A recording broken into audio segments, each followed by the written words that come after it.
జనగామ జిల్లా కలెక్టరేట్లో రక్తపింజర పాము కలకలం రేపింది. కలెక్టరేట్ ప్రాంగణంలో పాము తిరుగుతూ కనిపించింది. ఇవాళ సోమవారం ప్రజావాణిలో దరఖాస్తులు చేసుకోవడానికి వచ్చిన జనం ఒక్కసారిగా భయాందోళనకు గురయ్యారు. వెంటనే ఫారెస్ట్ సిబ్బంది పామును పట్టుకుని అడవిలో వదిలిపెట్టాలని ప్రజలు కోరారు. పిల్లకొండ చిల్వ పాము ఈరోజు ఈ చెట్లు పొదలు ఉన్నటువంటి ప్రదేశాల్లో తిరగడం జరుగుతుంది. కాబట్టి ఫారెస్ట్ ఆఫీసర్లు ఎవరైతే ఉన్నారో ఆ కొండ చిల్వను పట్టుకోవాలని చెప్పేసి మేము విజ్ఞప్తి చేస్తున్నాం.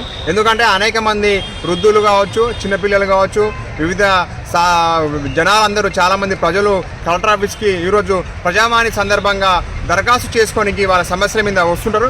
ఈ క్రమంలో ఇప్పుడు ఇక్కడ రోడ్డు మీద కొండ చిల్వ పాము పిల్ల ఏదైతుందో అది పాకుతూ ఈరోజు ఈ అడవిలో ఈ చెట్లలో ఈ పొదల్లో వెళ్ళడం జరిగింది. ఫారెస్ట్ ఆఫీసర్లు ఎవరైతే ఉన్నారో వాళ్ళు వెంటనే స్పందించి ఆ పామును పట్టుకొని ఈరోజు అడవిలో తోలాల్సిన బాధ్యత వాళ్ళకు ఉందని చెప్పేసి మేము ప్రధానంగా